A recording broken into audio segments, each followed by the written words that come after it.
तो दोस्तों, गर्मी का महीना आ गया है। हम अपने पौधे को कैसे बचाएं धूप से, जिससे कि हमारे पौधे धूप में ना झुलसे। तो फ्रेंड्स, सबसे पहले हमें गर्मी से बचाने के लिए क्या करना होता है। तो सबसे पहले दोस्तों, आप सभी का स्वागत है मेरे एक नए वीडियो पे। तो मैं सुशीला शाम फिर से आप सभी के लिए गार्डनिंग का एक छोटा सा अपडेट लेकर आई हूँ। अगर आपको मेरी वीडियो अच्छी लगे, लाइक कीजिए, कमेंट कीजिए और फैमिली और दोस्तों में शेयर करना मत भूलिए। और मैं आज बता रही हूँ आपको, सबसे पहले हमें गर्मी में अपने पौधों को, अपने फूलों के पौधे को किस तरह से धूप से झुलसने से बचाना होगा। क्योंकि कड़ाके की धूप है, चाहे मौसम मतलब मई जून जुलाई का, हिमाचल का हो, चाहे मतलब कहीं प्लेन एरिया का हो, गर्म एरिया का हो, बट गर्मी सब में ही बराबर पड़ती है। क्योंकि हमारे यहाँ पे सुबह शाम तो ठंड है, दिन को जब धूप पड़ती है तो तब सारी चीज़ें झुलस जाती है। तो आप अगर आजकल अपने पौधे को धूप से बचाना चाहते हैं, क्योंकि अब इतने महंगे महंगे प्लांट होते हैं हमारे, तो जिन्हें हमें धूप से तो बचाना ही पड़ता है। हम नर्सरी से लेकर आते हैं प्लांट, और फ्री में तो मिलता नहीं है प्लांट। अगर अच्छे प्लांट हो तो फ्री में तो मिलते नहीं है। तो नर्सरी से लेकर आओगे तो आपको कोई भी पौधा 50-60 से कम नहीं मिलेगा, 30-40 से कम तो आपको कोई भी पौधा नहीं मिलेगा। तो इन पौधों को बचाने के लिए हमें क्या करना होता है गर्मी में। तो ये देखिए, मैंने इस तरह से रखा है पौधे को, बिल्कुल इकट्ठा इकट्ठा करके। तो हमें इस तरह से इनको एकदम इकट्ठा करके रखना होता है, ताकि हमारे जो पौधे हैं एक दूसरे को छाया दे सके। इसमें से ना मैंने कुछ पौधे हटा भी दिए थे इधर उधर। इकट्ठा रखोगे तो इतनी ज़्यादा धूप नहीं पड़ेगी। अगर हम इनको दूर दूर रखेंगे तो हमारे पौधे धूप से झुलस जाएंगे। आजकल इसमें ना साफ सफाई करने को भी हो गया है, क्योंकि मैंने इसमें कुछ प्लांट नए भी लगाए थे। तो देखो मैंने किस तरह से रखा है इन पौधे को, जिससे हमारे जो ये पौधे हैं धूप में ना झुलस जाए। अगर ज़्यादा ही गर्मी है तो आप इसके ऊपर डाल सकते हैं कुछ तरपाल टाइप का भी, बट तरपाल गर्म होता है। तो आप इनको, जो कुछ ज़्यादा ही झुलस रहे पौधे, ये तो मैंने नए पौधे लगाए हैं, जब इसमें ना केले का छिलका डालता उस वजह से छोटे छोटे से मच्छर जैसे तैयार हो गए। ये मैंने नए ही पौधे लगाए हैं, इनको ग्रो बैग में लगाए हैं। इनको मैंने रखा है छाया में। अगर आपके पास कहीं छाया है, छायादार जगह में आप रख सकते हैं अपने पौधे को। नहीं तो आप इस तरह से जैसे मैंने रखा है, बिल्कुल एक साथ इकट्ठा करके, तो आप इस तरह से ही अपने पौधे को रखिए, जिससे आपका पौधा बिल्कुल हरा भरा रहे। तो ये देखिए, कुछ मैंने इस तरह से मल्चिंग किया है। ये मैंने टमाटर लगाए इसमें, इस तरह से इसकी मल्चिंग की है ग्रो बैग में, क्योंकि ग्रो बैग भी बहुत गर्म होते हैं, तो जिससे हमारे जो पौधे हैं वो झुलस जाते हैं। तो इस तरह से आप इसमें पौधे में घास पत्ते डाल दीजिए। कोई भी पौधा है तो आपके अच्छे से इसमें नमी बनी रहेगी। तो इस तरह से भी आप अपने पौधे को बचा सकते हैं, इनकी मल्चिंग करके।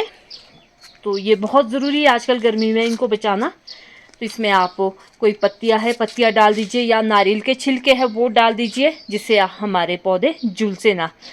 और ज़्यादातर रखिए आप जहाँ पे आपके, ये देखिए इस साइड में मेरे छाया होती है, तो इस साइड रखे हैं मैंने पौधे। ये तो मैंने कल ही लगाए हैं, सारे नए प्लांटेशन है ये, कल की मतलब कटिंग से लगाए हैं। और ये मैंने ऐसे फूल लेकर आई थी, ये वाला। तो अभी तो मुरझाएगा ही स्टार्टिंग में, तो धीरे धीरे अपने आप ठीक हो जाएगा। तो आप इसमें घास पत्तियाँ डालिए अच्छे से, और पौधे को इस तरह से रखिए ताकि हमारे जो पौधे हैं इनको एक दूसरे की छाया मिलती रहे। तो ये देखिए, ये स्ट्रॉबेरी का पौधा भी है मेरा, इसमें स्ट्रॉबेरी भी अच्छी लगी है। तो हम ये फूलों के पौधे हैं। ग्रो बैग को मैंने इस तरह से भर लिया है ऊपर तक, क्योंकि ये भी मैंने कल ही लगाया था। ये है मार्था वाशिंगटन जेरेनियम। तो इसमें से ये जो पत्तियां है ये हमें निकालनी चाहिए, निकल नहीं रही है, बट चलो कोई ना। तो इस तरह से आप ढक लीजिए पौधे को, जो भी आपके पौधे हैं। इसमें तो कुछ भी नहीं लगा है, इसमें अब लगाऊंगी कोई और पौधा। तो सारे फूलों को आप इस तरह से ढक के बचा सकते हैं। जितने भी आपके फ्लावर्स है अरे यार, मकड़ी ने भी इसमें भी जाले बनाना कम नहीं किए है। तो आप ऐसे बचा सकते हैं। जैसे देखिए ये बड़े बड़े फूल है, इसके साथ जो दूसरा पौधा होगा उसके लिए भी छाया मिल जाएगी। तो आप ऐसे ही इनका ख्याल रखिए। ये स्ट्रॉबेरी भी मेरी अच्छे से ग्रो हो रही है, बट इसमें भी पत्ते डालने ही पड़ेंगे इस तरह से। कोई भी पौधा है आप उनमें इस तरह से गर्मी में बचा सकते हैं उन पौधों को। तो फ्रेंड्स, आजकल गर्मी हमारे यहाँ पे भी हिमाचल में, अपर हिमाचल यानी कि शिमला में भी बहुत ज़्यादा गर्मी हो रखी है। तो पौधे बहुत ज़्यादा झुलस रहे हैं। तो मैंने सोचा चलो मैं जो अपने पौधों के लिए करती हूँ अपने गार्डन में, तो आप लोगों के साथ भी शेयर करती हूँ। तो कुछ लोग बोलते हैं कि तुमने यहाँ पे, जैसे इधर चलते हैं ना लोग, कि तुमने यहाँ पे इकट्ठे करके रखे हैं, बगिया बना के रखी है। तो इसका मेन रीज़न ये है, मैं उन लोगों से भी कहना चाहूँगी, क्योंकि मतलब बहुत सारे लोगों को नॉलेज नहीं होती है कि हम पौधों को क्यों रखते हैं इस तरह से। मैं तो लोगों को यही बोलती हूँ कि जब मुझसे पूछते कि आपने क्यों रखे है ऐसे बगिया जैसे फैला के, मतलब एक जगह ग्राउंड में, तो आप इधर उधर भी, क्योंकि मेरे पास यहाँ पे भी जगह है, पीछे भी स्टैंड है, सब कुछ है, और मैं आगे से भी रख सकती हूँ। चलो पहले तो मेरा ग्राउंड ठीक था, अब मेरा ग्राउंड लास्ट ईयर ख़राब हुआ है, अभी तक ठीक नहीं हुआ है, फिर भी मैं इधर भी रख सकती थी। जैसे कि हमने ये सब इनके जो प्लांट है इनके लिए ही बना के रखा है, और वहाँ पे अभी टूटा फूटा है, और इधर भी अभी सामान पड़ा है, बट मैं इधर भी रख सकती हूँ। लेकिन इसका कारण ये है कि हमें आजकल पौधों को बचाने के लिए इन्हें इस तरह से इकट्ठा ही रखना चाहिए, ताकि एक दूसरे के लिए छाया बनी रहे। तो इसलिए मैंने इनको इस तरह से रखा है, और ये गर्मी में अपने पौधों को बचाने का सबसे बेस्ट तरीका है।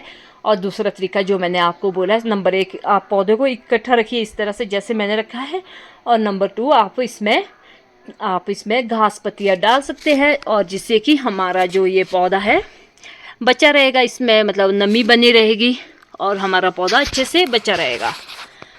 तो आजकल तो थोड़े से फ्लावर कम हो गए हैं मेरे बगीचे में, अब धीरे धीरे बहुत सारे फ्लावर्स फिर से आएंगे, क्योंकि बहुत सारी कलियां बन रही है आजकल। तो गार्डन में मज़ा ही आता देखने का। पर इतना सा छोटा सा गार्डन है मेरा, बट इसमें भी कई तरह के फूल है, जिसे देख के दिल बहुत खुश होता है। बट धीरे धीरे मैं इस गार्डन को बहुत बड़ा करूँगी। मेरा यही एक सपना है कि मैं इस गार्डन को, जो ये मेरा नीचे का लॉन है, इसमें सब में अच्छे से ये फ्लावर लगेंगे, और अच्छे से अभी थोड़ा सा ही ठीक हो जाए ना, तो मैं इसके लिए स्टैंड लेकर आऊँगी, क्योंकि आजकल बहुत इजीली स्टैंड मिल जाते हैं, हमें ऑनलाइन भी मिल जाते हैं। तो मैं छोटे छोटे स्टैंड लेकर आऊँगी, ताकि मैं इन पौधों को उनमें अच्छे से रखती हूँ। और पौधों के लिए जो हम मिट्टी बनाते हैं उनको भी अच्छी सी मिट्टी बनाइए, और इसमें खाद का ध्यान रखिए। चलिए नेक्स्ट वीडियो में आप सभी के साथ शेयर करूंगी। आज तो मैंने शेयर किया है कि हम गर्मी से किस तरह से अपने पौधों को बचाएं। तो आगे आने वाली जो सेकंड वीडियो होगी उसमें मैं बताऊंगी कि इनमें जो पौधे हैं इनमें ज़्यादा से ज़्यादा फूल आने के लिए हमें क्या करना है। तो चलिए फ्रेंड्स, अगर मेरे पौधे की जानकारी अच्छी लगी, लाइक कीजिए, कमेंट कीजिए और शेयर करना मत भूलिए। मिलते हैं नए ब्लॉग में, तब तक के लिए बाय बाय।